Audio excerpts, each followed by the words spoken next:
Alors ce matin, j'aimerais aborder avec vous ce thème, cette nouvelle série qui démarre à partir d'aujourd'hui. Es-tu prêt? On verra différentes choses dans les semaines à venir. Mais ce matin, j'aimerais vous emmener dans un des livres que vous lisez peut-être très, très, très rarement, voire peut-être jamais. C'est le glossaire qui est à la fin de la Bible. Non, c'est pas vrai. J'aimerais vous emmener avec moi à une époque d'un prophète qui, comme beaucoup de prophètes, ont dû partager, communiquer des choses pas si évidentes que cela à une nation qui faisait n'importe quoi. Le peuple juif, du temps de ce prophète, avait pris pour coutume les coutumes païennes.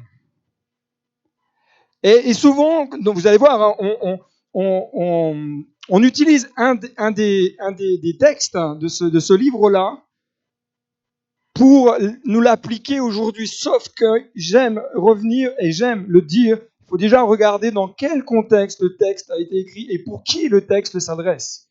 Initialement, ça ne veut pas dire que le texte, on ne peut pas le prendre pour nous aujourd'hui. Mais il faut juste bien comprendre le contexte historique dans lequel ce prophète va prononcer cette parole. Ce prophète, c'est le prophète Amos. Vous avez dit que vous ne le lisez pas beaucoup. Hein. C'est pas un livre que j'ai rajouté dans la Bible. Hein. Il existe vraiment. Prophète Amos. Amos était quelque part dans une nation juive où la nation était vue de l'extérieur comme une nation presque, je dirais, parfaite. De l'extérieur. De l'extérieur, la nation était comme dans une forme d'expansion. Comme dans une forme d'expansion territoriale, d'expansion de paix politique, ainsi que de prospérité nationale. Ça, c'était ce qu'on voyait de l'extérieur. Et je me méfie toujours de ce que l'on voit de l'extérieur. Qui que ce soit.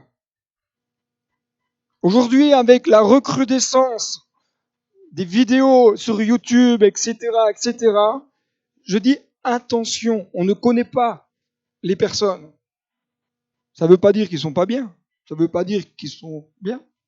Il faut juste vérifier qui ils sont, quel est leur témoignage, d'où ils viennent. Est-ce que l'église à laquelle ils sont rattachés témoigne de leur ministère? Qui est-ce qui a dit que telle personne était prophète, apôtre, docteur, pasteur, etc. C'est pas parce que je me balade dans les rayons d'une grande surface que je suis vendeur. Je peux me mettre en tête de gondole et vous dire, voilà le meilleur produit, etc. Et puis, à la rigueur, c'est juste moi parce que je me suis installé. Et cette nation, la nation juive, de l'extérieur, était vue comme étant une prospérité. Seulement, le royaume du Nord, c'est-à-dire Israël, et le royaume du Sud, c'est-à-dire Juda. Ça va? Jusque-là, vous me suivez? Vivaient dans une forme de religion idolâtre. De l'extérieur, tout était bien. De l'extérieur, quand on regarde certaines églises aujourd'hui, tout est bien. On a l'impression qu'elles prospèrent, qu'elles avancent, tout est bien. Mais certaines vivent dans une religion idolâtre. On idolâtre la louange. On idolâtre les locaux. On idolâtre les lumières. Et parfois, on idolâtre le pasteur. Le pasteur lui demande même pas ça, mais les gens idolâtrent. Et la nation juive de l'époque vivait dans cette forme d'idolâtrie et avait accepté toutes les pratiques des nations païennes. Amos, dont le nom signifie chargé d'un fardeau ou porteur d'un fardeau. Amos va être le choix de Dieu pour annoncer un message qui n'est pas si évident que cela à partager. Vous pouvez lire. Moi, je vous invite vraiment à lire Amos. Parce que moi, je vous le partage ce matin, c'est pas pour que vous l'entendiez un dimanche dans l'année, et après, alléluia, le pasteur en a parlé, j'ai lu Amos. Non. Moi, je vous invite vraiment, dans la semaine, à prendre le temps, peut-être même de réécouter le message qui sera posté sur YouTube, et de prendre le temps de relire Amos, pour que vous puissiez vous rendre compte de la décadence du peuple d'Israël à l'époque. Amos, chargé d'un fardeau, va proclamer de la part de Dieu une invitation. Une invitation au changement, une invitation à l'abandon d'anciennes pratiques, etc., etc. Amos va partager, va proclamer cette parole que nous partageons toutes et tous, voire même que parfois nous partageons lorsque nous témoignons à certaines personnes. Vous savez que annoncer la parole de Dieu, quand tout va bien, c'est cool. Témoigner de sa foi quand tout va bien, c'est cool. Témoigner de sa foi à quelqu'un qui vous dit ouais, ah ouais, c'est super, c'est cool. Mais partager la parole de Dieu dans un contexte comme le sien,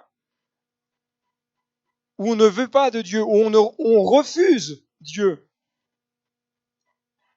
où on a revêtu un habit extérieur, ok, nickel, ouais, il y a croissance, etc. Et l'intérieur, il y a quelque chose qui ne va pas. Ce qui est interpellant, c'est ce que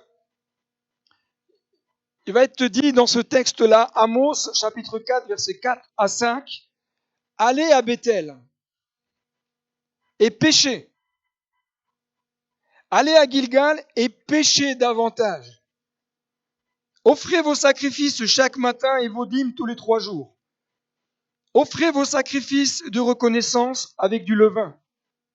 Proclamez, annoncez vos offrandes volontaires. C'est en effet cela que vous aimez, Israélites, déclare le Seigneur l'Éternel.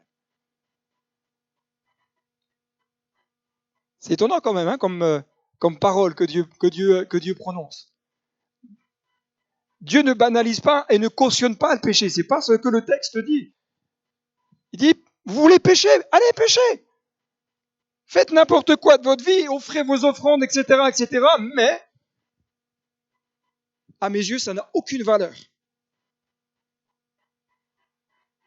Vous pouvez offrir vous pouvez faire la dîme, vous pouvez faire des offrandes, vous pouvez vous consacrer. Mais vous vivez dans le péché. Vous vivez d'une manière qui n'est pas juste. De l'extérieur, la nation semblait être juste. Elle semblait plaire à Dieu, mais en réalité, ce n'était pas le cas. Nous pourrions même dire qu'extérieurement, c'était des bons croyants. Extérieurement, ils avaient l'apparence d'un croyant. Ils avaient peut-être même le langage d'un croyant. Peut-être même qu'ils aidaient les autres comme les croyants. Mais le cœur, lui, il y avait quelque chose qui ne fonctionnait pas. Il y avait de la duplicité dans leur cœur. Ils avaient accepté de vivre comme les nations païennes tout en gardant l'extérieur d'un croyant. Mais je peux te dire que l'extérieur ne te sauvera pas. C'est pas parce que tu viens à l'église que tu es sauvé. Moi, je connais plein de personnes qui viennent à l'église, mais qui ont besoin de passer par une vraie repentance. Tant qu'il n'y a pas de vraie repentance, il n'y a pas de salut. Tu peux entendre 365 messages dans l'année, tu ne seras pas sauvé pour autant. Ce qui va faire que à un moment donné, tu passes de la mort à la vie, c'est ta décision de cœur. Toutes les choses extérieures n'attestaient en rien que le peuple d'Israël était agréable à Dieu. Rappelons ce que Samuel, à un moment donné, vous savez, il va dire à Saül, « L'Éternel trouve-t-il autant de plaisir dans les holocaustes et les sacrifices que dans l'obéissance à sa voix? Non, l'obéissance vaut mieux que les sacrifices et l'écoute attentive vaut mieux que la graisse des béliers. » Est-ce que Dieu prend plaisir plus dans le faire que dans l'être? Moi, je vous pose la question à laquelle je vous demande peut-être de répondre. Est-ce que Dieu prend plus plaisir dans le faire que dans l'être? Quand Dieu te regarde, est-ce qu'il préfère ce que tu fais ou ce que tu es? Qui est-ce qui, pour la première option, Dieu préfère ce que tu fais? Donc, si je vous demande, est-ce que Dieu préfère ce que tu es, mais ce que tu es conformément à ce qu'il lui veut que tu sois? Parce que ça ne veut pas dire qu'il est d'accord avec ce que tu es, malgré ta manière de vivre. Je ne parle pas de perfection. D'accord? La perfection, elle est au ciel. Vous serez parfait une fois au ciel, pas avant. Mais sur terre, on aspire à être meilleur. L'Éternel trouve-t-il d'abord du plaisir dans les holocaustes, dans l'obéissance? Et vous savez, des fois, j'ai les poils qui s'hérissent, parce que quand on parle d'obéissance, c'est très mal compris. Beaucoup voient dans le terme obéissance la loi. Tu as le droit, tu n'as pas le droit. Tu peux pas. Tu fais attention à toi. L'obéissance, c'est le cœur, le désir de plaire à Dieu, le désir de faire ce que lui demande de toi. L'obéissance, c'est pas la tenue vestimentaire adéquate. C'est pas les grandes jupes, c'est pas les longs cheveux, c'est pas l'absence de maquillage, c'est pas l'absence de bijoux. Désolé parce que généralement ça touche beaucoup les sœurs. Hein. Bizarrement, les gars, oh, il n'y a pas de problème. Mais l'obéissance, allez, on fait un peu aussi pour les frères hein, quand même. L'obéissance, il n'est pas dans le port de la cravate ou dans le pantalon à pince.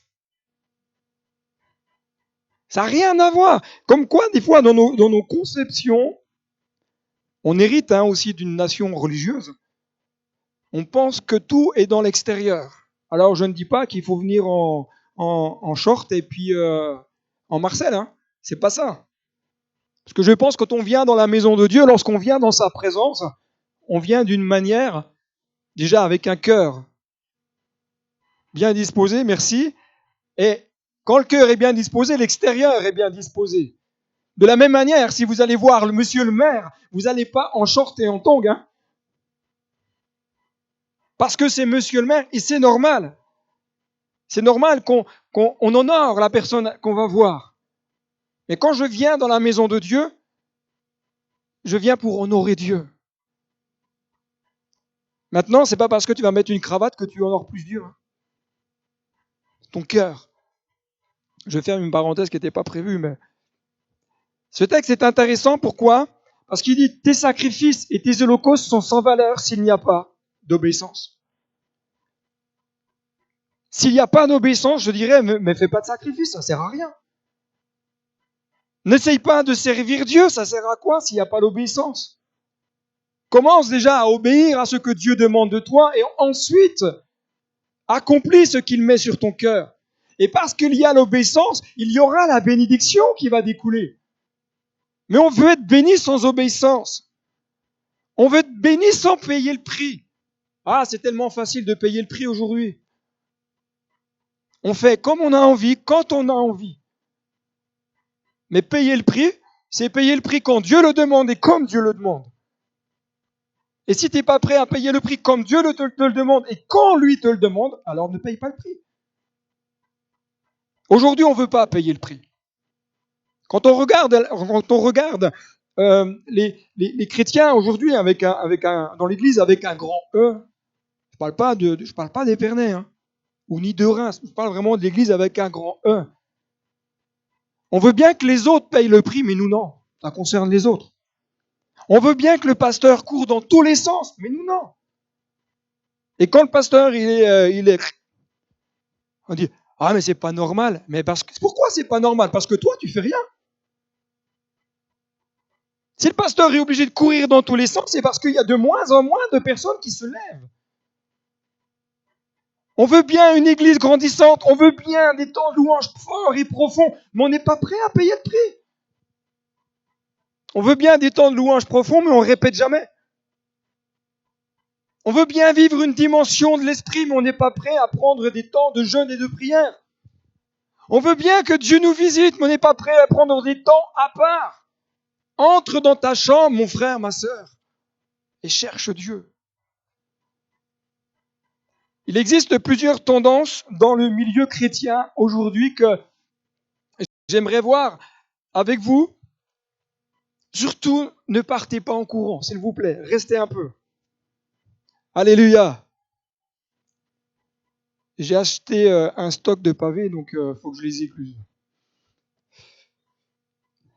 Alors, une des premières tendances, c'est ceux qui disent Dieu n'en demande pas autant. Je privilégie mon épanouissement personnel, ma famille, mon job. C'est une première tendance que nous retrouvons aujourd'hui dans le milieu chrétien. Je ne parle pas des gens de l'extérieur, je parle bien des gens qui se disent chrétiens. C'est une première tendance, et vous pouvez faire toutes les églises, vous la retrouvez. Moi, j'ai la joie de pouvoir parfois visiter certaines églises. Autant j'ai la joie de pouvoir visiter certaines églises, mais j'ai la tristesse de me rendre compte que les mêmes problèmes existent ailleurs aussi. Exactement pareil, avec les mêmes façons de penser, les mêmes façons de voir. Deuxième tendance, c'est ceux qui ont donné et qui ont été déçus pour X raisons et qui par conséquent ne souhaitent plus donner ou se donner. Mais c'est une tendance. Ça existe. Des personnes qui ont été déçues, blessées pour diverses raisons. Comprenez-moi bien, ce n'est pas le but de pointer le pourquoi du comment. Mais on se rend compte que quand on a été blessé, meurtri dans notre être intérieur, eh bien on n'a plus envie de faire. On n'a plus envie de donner. On n'a plus envie de se consacrer. Celui qui en pâtit, ce n'est pas l'Église, ce n'est pas vous, c'est Dieu. Bien sûr, il y a des temps, on en parlera peut-être après. Troisième tendance, c'est ceux qui offrent à Dieu ce qu'ils veulent et qui vivent dans une vie contraire à la pensée de Dieu. C'est aussi une tendance qu'on retrouve dans l'Église. J'offre ce que je veux et je fais ce que je veux. C'est un peu le temps des juges. Chacun fait ce qui lui semble bon. Comme dirait un artiste, chacun fait. Ce qui lui plaît. Mais c'est pas la pensée de Dieu, ça. On est bien loin de ce que Dieu veut. Quatrième tendance, c'est ceux qui font des sacrifices pour Dieu, qui payent le prix, qui se consacrent, qui servent avec un cœur vrai, entier et avec zèle. Alléluia, alléluia pour ceux qui sont dans cette tendance. D'accord, ok, alléluia. On voit que le confinement, ça vous a touché quand même, hein? Alors, tout d'abord, regardons cette première tendance ensemble. C'est ceux qui disent, Dieu n'en demande pas autant, je privilégie mon épanouissement personnel, ma famille, mon job, etc., etc. Leur argumentation première, en général pour ces personnes-là, est souvent liée à une volonté personnelle de ne pas en faire trop. Comme je le disais tout à l'heure, on veut bien que les autres fassent à notre place, surtout. Et c'est souvent une volonté de dire, ah non, moi je ne veux pas en faire trop, on ne sait jamais. Je risque de me casser un ongle. C'est comme s'il existait dans le cœur une forme d'auto-persuasion qui amène à offrir à Dieu que les miettes. On arrive à s'auto-persuader que Dieu ne nous demande pas d'en faire autant. Alors, du coup, on donne que des miettes de temps en temps. Vous savez, un jour, je crois que je ne sais plus si je vous l'avais dit. Si je vous l'avais dit, veuillez bien m'excuser, c'est l'âge. Je commence à. Lorsque j'ai été touché par le cancer, je discutais avec une sœur, elle-même touchée par la maladie. Elle me dit, mais t'es malade, c'est parce que t'en fais trop pour Dieu. Et alors j'étais un peu décontenancé. Je ne savais plus trop quoi répondre. Mais je me dis, mais comment on peut avoir de tels raisonnements? Je ne parle pas d'activisme, comprenez-moi bien. C'est pas parce qu'on court dans tous les sens qu'on est plus spirituel. Attention. Mais je me dis, mais comment on peut placer Dieu au second, troisième, quatrième, cinquième plan de notre vie? Je dis, waouh! Merci Seigneur que je n'ai pas écouté la sœur. Parce que j'aurais plus jamais rien fait, moi. Et comme si Dieu avait pris plaisir à le fait que je tombe malade parce que je le servais trop. Ça n'a pas de sens. Il n'y a rien de logique dans ce qu'elle disait, la sœur. Mais ça, en tout cas, ça arrive. Il y a des personnes qui pensent comme ça. Ces personnes-là, en général, l'argumentation est utilisée et mise en avant, c'est Dieu, la famille, l'Église, et puis tout le reste. Et c'est souvent ce qui est mis en avant. Vous remarquerez, vous discutez avec une personne qui n'a pas trop envie d'en faire, il va tout de suite vous dire, oh oui, mais c'est Dieu d'abord. Moi, ok, je place Dieu, mais ma famille, mon chien, mon chat, mes poissons, mon job, mon sport. Mais j'aimerais te dire que pour ton bien, spirituel tout d'abord, mais ton bien également émotionnel, et ton bien physique troisièmement, place Dieu en premier.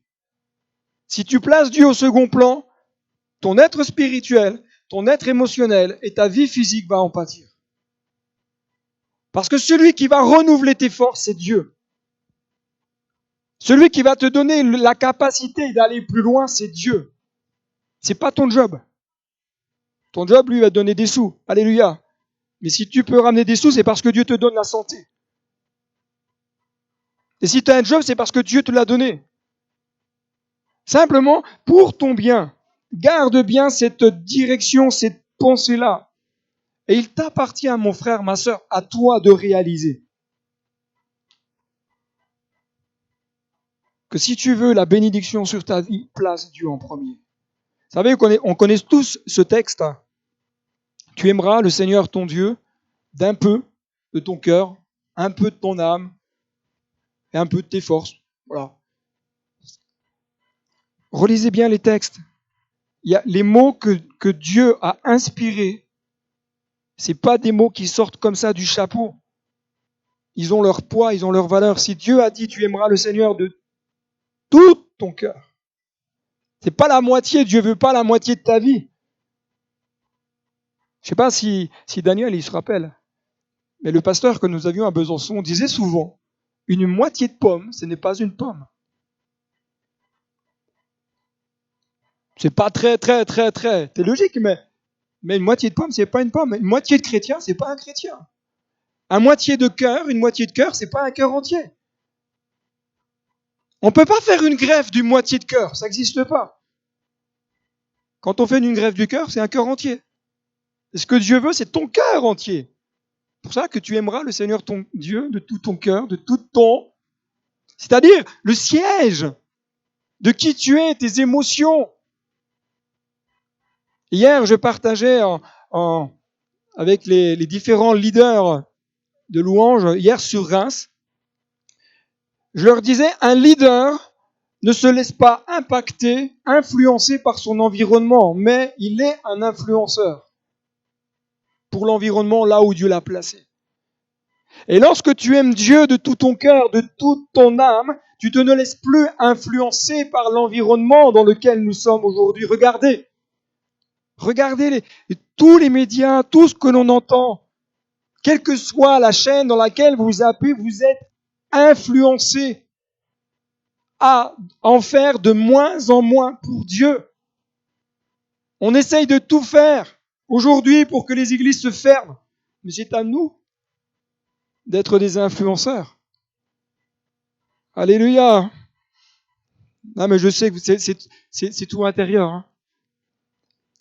Tu aimeras le Seigneur ton Dieu de tout ton cœur, de toute ton âme et de toute ta force, ton énergie. Ne donne pas la moitié. Consacre. Hashtag Dieu en premier dans ma vie. Amen.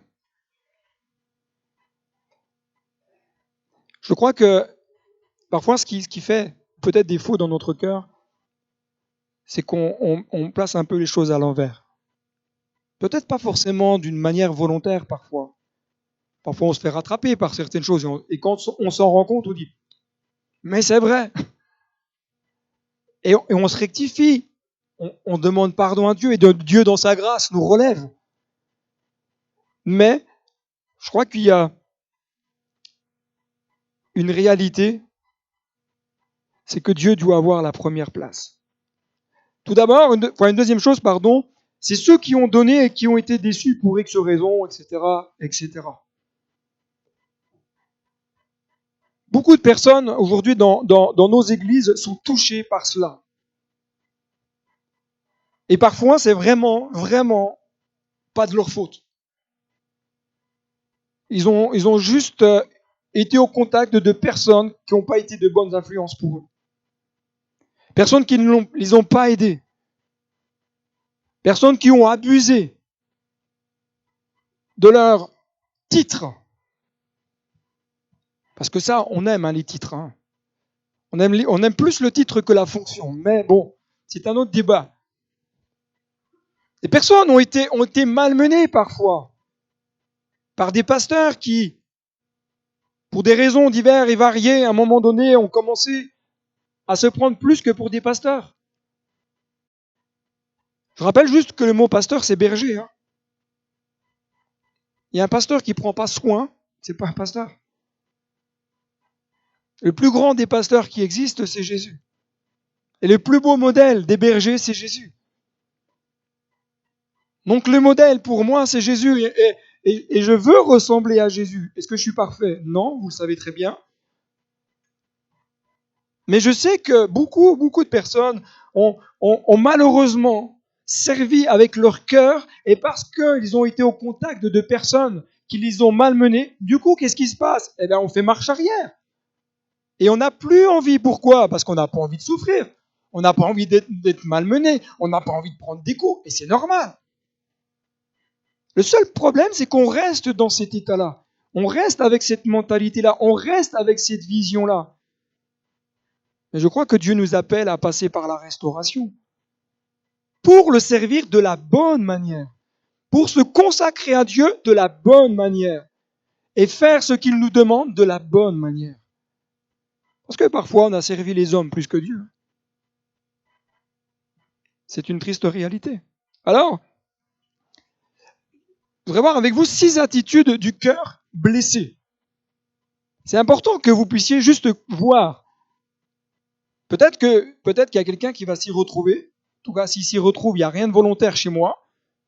Moi, j'ai établi simplement les critères selon ce qui était sur mon cœur et aussi en fonction aussi de mon expérience par rapport à tout cela. Parce que si vous ne le savez pas, j'ai été aussi blessé dans ma vie spirituelle par des temps, des fois parfois très compliqués. Mais par la grâce de Dieu, Dieu m'a restauré. Nous a restaurés. Je rejoins. Donc, une première attitude, c'est que le cœur blessé se place souvent en retrait. Il observe et analyse.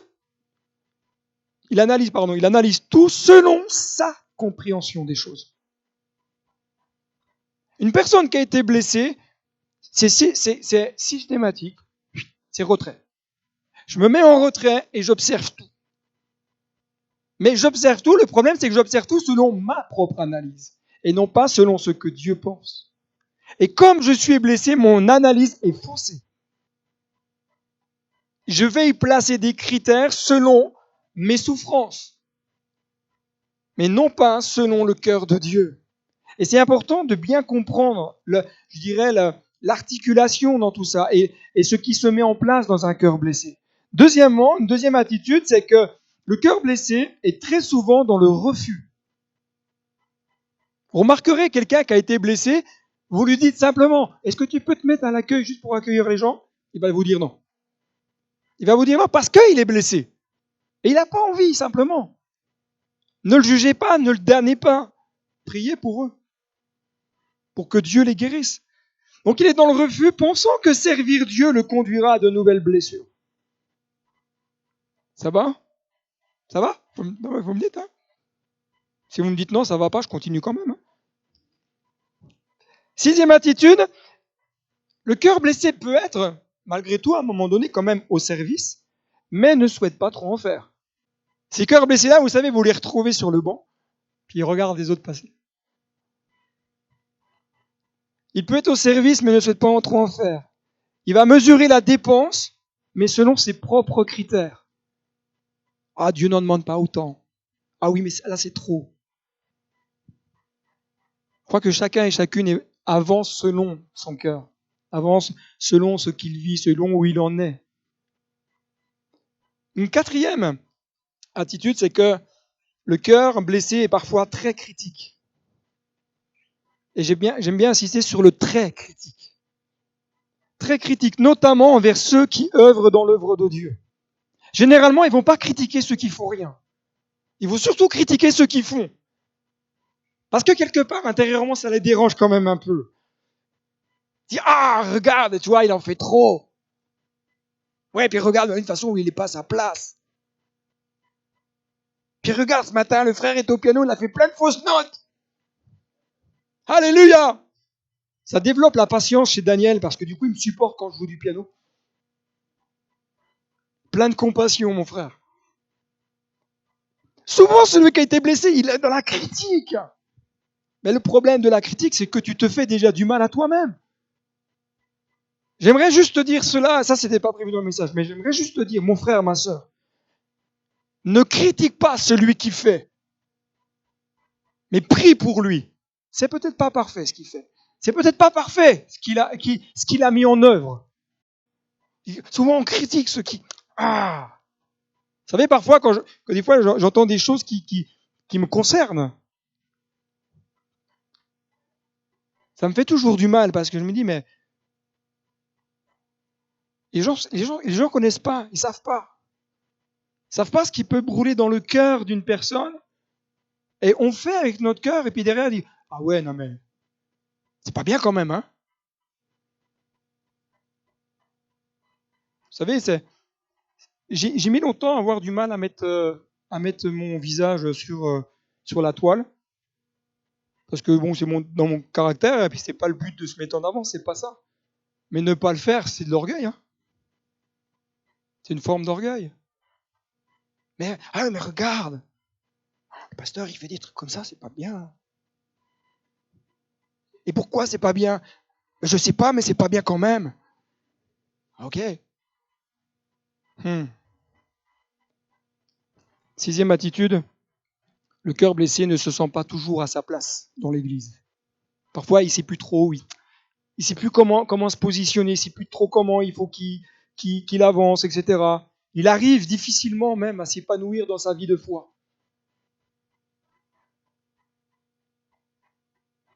Du coup, je sais pas où c'est que j'en suis. Alléluia. Oui, c'est ça. Juste vous rappeler, je sais que je vous l'ai déjà dit, mais je vous le rappelle, la guérison viendra que lorsque tu accepteras d'être guéri. Parce que tant que tu n'acceptes pas d'être guéri dans ton âme, tu ne guériras pas. Et je peux te le dire par expérience. Ensuite, j'aimerais voir avec vous ceux qui font des sacrifices pour Dieu, qui payent le prix, qui se consacrent, etc., etc. Ce matin, je voudrais vraiment vous encourager. Chacun, chacune. Vous qui servez Dieu dans l'Église.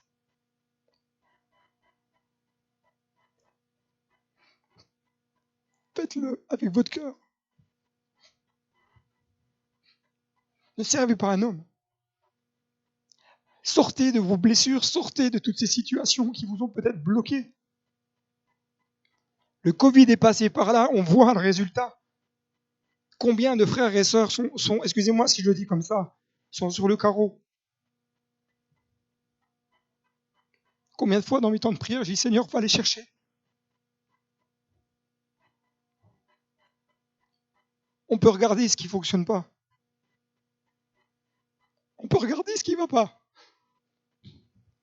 Mais si Jésus revient, est-ce que tu es prêt? Je disais à un frère ce matin, j'ai dit, tu vois, le temps de Covid, les temps que Dieu a permis, je ne dis pas que Dieu a envoyé le Covid, ça n'a rien à voir. Des fois, dans les mentalités chrétiennes, on invente des trucs qui sortent du chapeau, je ne sais même pas où. Non, je crois qu'au travers de ces temps, Dieu prépare les cœurs, Dieu prépare son Église. Et quand on sert Dieu, on prend tellement de coups, vous n'allez pas me dire le contraire. À partir du moment où on dit je veux servir Dieu, vous devenez une cible prioritaire. Vous savez, il y a quelque chose que j'ai réalisé. Et que je dirais à chaque fois qu'une personne me dit « moi je veux servir Dieu », la première chose que je lui dirais peut-être, j'ai « attends-toi à recevoir des coups ». Parce que tu deviens une cible. Mais je préfère prendre des coups et être dans la volonté de Dieu que de dire « ben non, moi je fais rien » et pas faire ce que Dieu me demande. Et c'est pour ça que j'aimerais vous encourager. À vous, parce que je le sais que votre cœur est là. Parce que vous désirez avancer. Parce que vous désirez voir l'avancement du royaume de Dieu. Parce que vous désirez voir des âmes nouvelles se donner. Parce que vous désirez que le jour où l'Église pourra accueillir normalement, voir chaque chaise remplie de personnes qui viennent pas d'autres églises.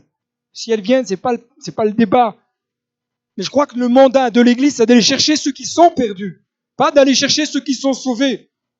D'aller chercher ceux qui ont besoin d'entendre un message d'espérance.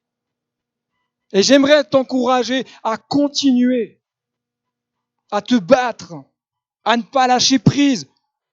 Des hauts, tu en connaîtras. Des bas, tu en connaîtras. Des sous-sols, tu en connaîtras aussi. Mais c'est pas parce que tu es dans le sous-sol que Dieu n'est pas là. Même au fond de l'océan, Dieu est là. Mais nous, quand des fois on est au fond de l'océan, on a envie de tout bazarder, on dit « moi j'arrête, c'est trop dur ». Mais Jésus, lui, à la croix, il a été au fond de l'océan, et au plus fond de l'océan qu'il peut y avoir, et pourtant il a été jusqu'au bout. Alors tu vas peut-être me dire « oui, mais ça c'est Jésus ». Mais il t'a montré l'exemple à suivre. Et parce que lui, il a été jusqu'au bout, il va te donner la force d'aller jusqu'au bout. Mon frère, ma soeur, ne lâche rien.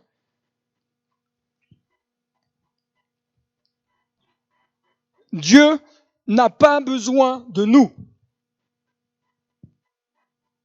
Ça va peut-être vous bousculer, mais Dieu n'a pas besoin de nous. Ça, c'est sûr, parce qu'il peut faire sans moi. Il peut faire sans vous.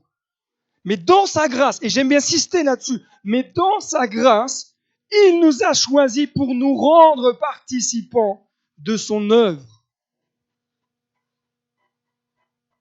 C'est quelque chose que j'ai dit un jour à quelqu'un, alors que j'étais en plein cours plein cours théologique en formation d'aumônier. Je dis, Dieu n'a pas besoin de nous. J'ai pas compris pourquoi, d'un seul coup, elle s'est énervée.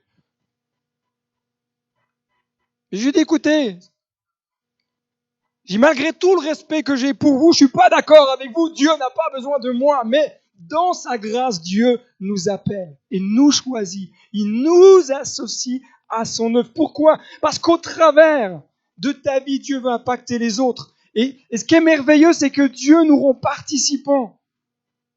Il nous fait vivre des grâces merveilleuses. D'accord. Vous êtes joyeux ce matin. Alléluia.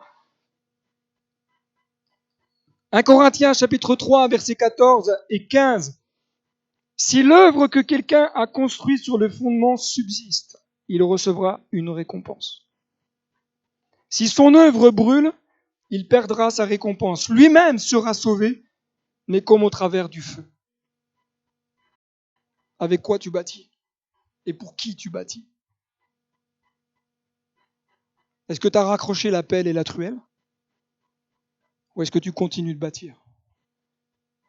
Mais bâtis pour avoir la récompense. Bâtis de la bonne manière. Sers Dieu de la bonne manière. Alors Jésus leva les yeux sur ses disciples et dit, heureux vous qui êtes pauvres, car le royaume de Dieu est à vous.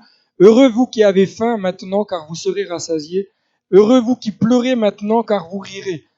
Heureux serez-vous lorsque les hommes vous détesteront, lorsqu'ils vous chasseront, vous insulteront et vous rejetteront comme des êtres infâmes à cause du Fils de l'homme. Réjouissez-vous ce jour-là et sautez de joie parce que votre récompense sera grande dans le ciel. En effet, c'est de la même manière que leurs ancêtres traitaient les prophètes. C'est vraiment un encouragement que j'aimerais vous laisser ce matin à accomplir ce que Dieu a déposé dans votre cœur. Ne regardez pas à vos incapacités, ne regardez pas aux difficultés, ne regardez pas à votre parcours de ce que vous avez fait, pas fait, les erreurs que vous avez commises ou pas. Que celui qui n'a jamais commis d'erreur jette la première pierre, d'accord? mais continuez de servir Dieu avec votre cœur, avec droiture, avec zèle, avec ardeur. Je crois que c'est la plus belle des vies que celle de servir Dieu dans ce qu'il nous a appelés. Amos va dire, et allez à Bethel, voilà, on a vu ce texte tout à l'heure, péché, etc., etc. Et ce qui caractérisait le peuple juif du temps d'Amos, c'était vraiment toute cette apparence extérieure qu'il mettait en avant. J'aime à dire, le religieux ne sauve pas. La religion ne sauve pas. L'apparence ne sauvera pas. L'obéissance va me conduire à me séparer de mon péché. Est-ce que je reste pécheur? Oui. Est-ce que parfois je risque de trébucher? Oui. Mais vivre dans le péché, c'est autre chose. Et quelqu'un qui aime Dieu, qui veut plaire à Dieu, qui veut faire ce que Dieu lui demande, se sépare. Il y a une séparation avec certaines pratiques. On ne peut pas dire j'aime Dieu et continuer de pratiquer les choses et les aimer. L'obéissance va m'amener à la confession de mes fautes, mais aussi à la confession de ma faiblesse. L'obéissance va me conduire à me soumettre aux exigences de Dieu, pas celles des hommes, pas celles d'une église, mais celles que Dieu a déposées sur ton cœur. L'obéissance nous amène à servir Dieu avec un cœur droit. Je vous ai dit tout à l'heure que le prophète Amos a prononcé une parole que nous utilisons souvent aujourd'hui. Réfléchissez à quel temps nous sommes. Regardons ensemble ce que dit le prophète Amos. C'est pourquoi je te traiterai de la même manière, Israël. Et puisque je te traiterai de la même manière, prépare-toi à la rencontre de ton Dieu. En effet, c'est lui qui a formé les montagnes et créé le vent, lui qui fait connaître à l'homme ses pensées, qui change l'aurore en ténèbres et qui marche sur les hauteurs de la terre. Son nom est l'Éternel, le Dieu de l'univers. Un ordre adressé à Israël est donné dans ce texte.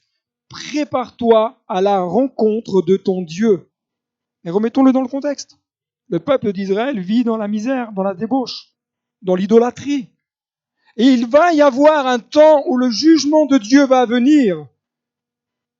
Et c'est pour cela que Amos va dire, prépare-toi à la rencontre de ton Dieu. Si tu ne veux pas que le jugement de Dieu vienne t'atteindre, Israël, il faut que tu te repentes.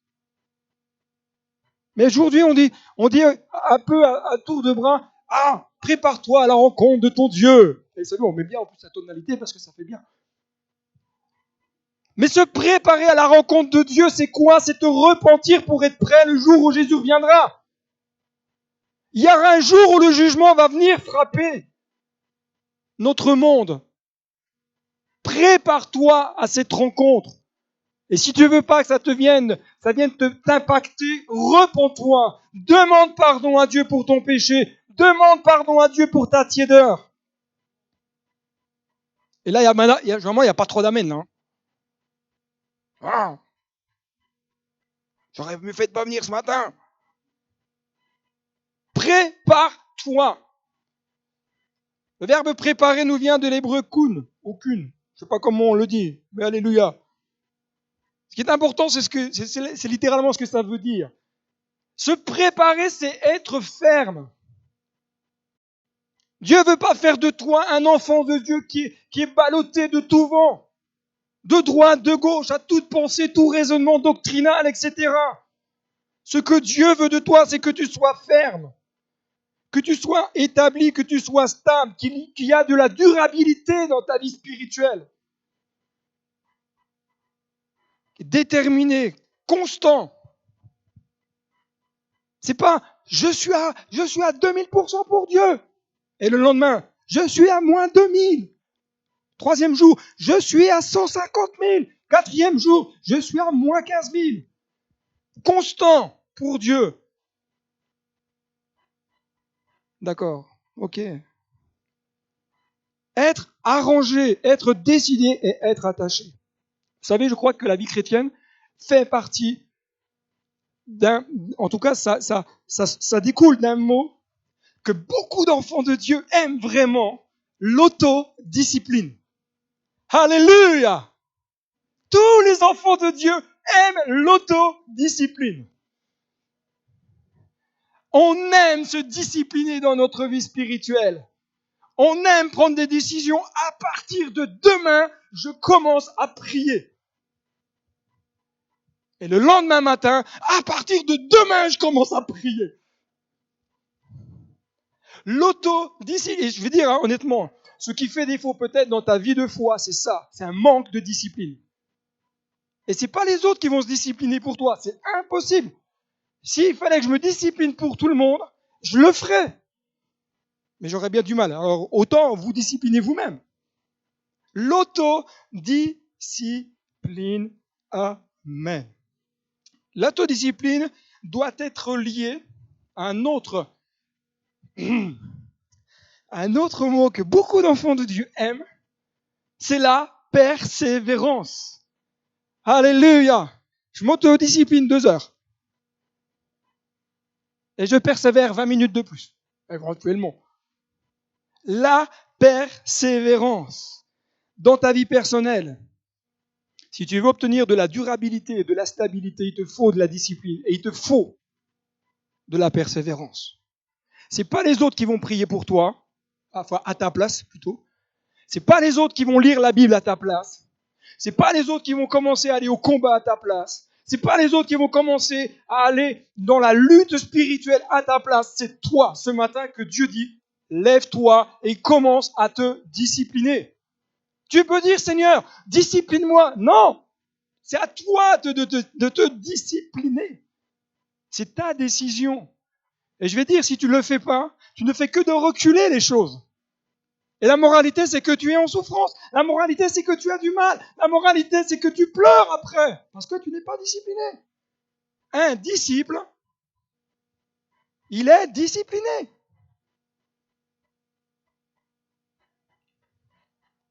Vous êtes content que j'ai été acheter des pavés? Ça va? Alléluia.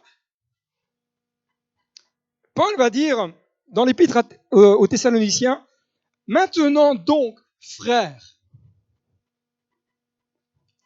et sœurs. Souvent, des fois, Paul, on dit maintenant frères, mais moi j'aime bien. Maintenant donc, frères et sœurs, vous avez appris de nous comment vous devez vous conduire et plaire à Dieu. Et c'est ce que vous faites. Amen. Là, Paul écrit à l'église d'Épernay. Hein. C'est un épître qu'il ne sait pas qu'il a écrit, mais il écrit pour l'Épernay. De même, nous vous demandons et nous vous y encourageons dans le Seigneur. Progressez encore. Ouh, Paul, pourquoi tu as écrit? Pourquoi tu me demandes encore de progresser davantage? Vous avez appris comment vous conduire. Je crois que de se préparer à la rencontre de Dieu, c'est commencer d'apprendre à se conduire de la bonne manière avec Dieu. Et apprendre à se conduire de la bonne manière en tant qu'enfant de Dieu. Apprendre à se conduire, à parler comme un enfant de Dieu. Alléluia! Vous avez parfois des chrétiens, ils ont l'attitude d'un chrétien, ils ont le langage d'un chrétien le dimanche et la semaine. Alléluia. Maintenant, ça veut dire littéralement, ne remettez pas au lendemain. La décision,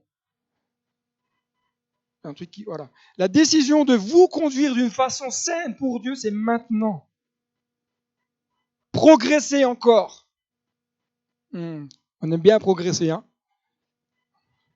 On aime bien quand ça nous bouscule un peu. Que j'aime les prédications qui me bousculent. Alléluia. Merci. Paul dit que Dieu lui-même, notre Père et notre Seigneur Jésus-Christ dirige notre parcours jusque chez vous. Que le Seigneur fasse grandir et déborder l'amour que vous avez les uns pour les autres et pour tous les hommes. Alléluia. Je bénis le Seigneur de ce qu'a Épernay. On a un amour débordant les uns pour les autres. et pour tous les hommes. Alléluia. Surtout quand ils sont dans le rang de l'autre côté, parce que comme ça, on n'est pas trop près. Que le Seigneur vous fasse grandir à l'exemple de celui que nous avons pour vous, qu'il affermisse ainsi votre cœur pour qu'il soit, écoutez bien ce que dit Paul, irréprochable. Irréprochable dans la sainteté devant Dieu lors du retour de notre Seigneur Jésus-Christ avec tous les saints. Le cheminement de la vie chrétienne doit nous conduire à vivre des choses meilleures et doit nous conduire à vivre l'extraordinaire et le glorieux. J'aime tellement ce texte d'Ézéchiel quand Ézéchiel rentre en pléno. Waouh! On est tous appelés à vivre des choses extraordinaires et merveilleuses. Mais l'un des pièges où nous pouvons tomber, c'est de vivre notre vie de foi sur le chemin de l'habitude. L'habitude, c'est un piège que beaucoup d'enfants de Dieu tombent. On s'habitue au ronron évangélique. On s'habitue à vivre les choses d'une certaine manière. On s'habitue à vivre les cultes d'une certaine manière. Bien souvent, on demande au Saint-Esprit de s'asseoir sur une chaise et de se manifester quand nous, on décide qu'il se manifeste. Mais c'est pour ça qu'on ne vit plus de miracles. C'est pour ça qu'on ne vit plus de moments extraordinaires. C'est pour ça qu'il n'y a plus de temps de visitation du Saint-Esprit. Pourquoi? Parce qu'on le fait taire. On lui dit, mais ta place est sur une chaise. Quand nous, on aura décidé que tu puisses te manifester, alors tu pourras le faire. Et celui qui doit siéger, celui qui doit diriger, celui qui doit booster, impacter, c'est le Saint-Esprit, c'est pas nous. Alléluia, ok. Nous nous habituons à entendre des prédications. On s'habitue, mais on ne laisse plus le Saint-Esprit venir nous toucher. On s'habitue à vivre l'Église en distance. C'est tellement confortable de regarder les cultes sur le canapé et en pyjama. C'est tellement confortable. On s'habitue à commettre certains péchés dans notre vie personnelle. On s'habitue à laisser nos mauvais traits de caractère, et pourtant qui auraient besoin d'être changés. On s'habitue à tenir un langage inapproprié. On s'habitue. En effet, voici ce que dit l'Éternel à la communauté d'Israël. Israël, cherche-moi et vous vivrez. Ne cherchez pas Bethel, n'allez pas à Gilgal, ne passez pas à Beersheba, car Gilgal sera exilé à Bethel et Bethel deviendra une ruine. Cherchez l'Éternel et vous vivrez.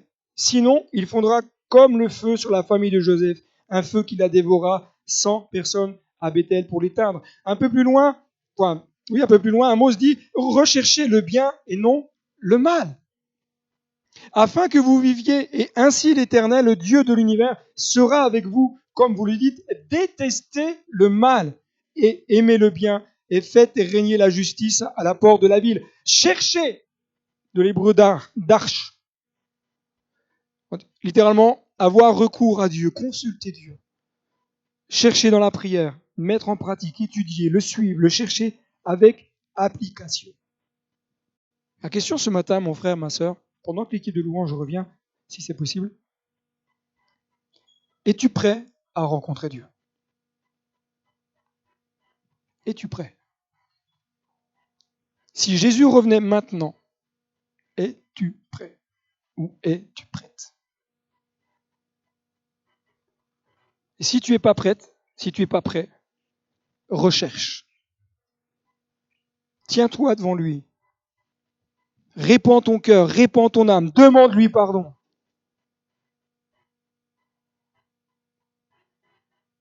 Si tu désires vivre la vie avec Dieu, il te faut rechercher Dieu. Si tu veux vivre des choses extraordinaires avec Dieu, il va falloir commencer à te soumettre à ce que Dieu te demande.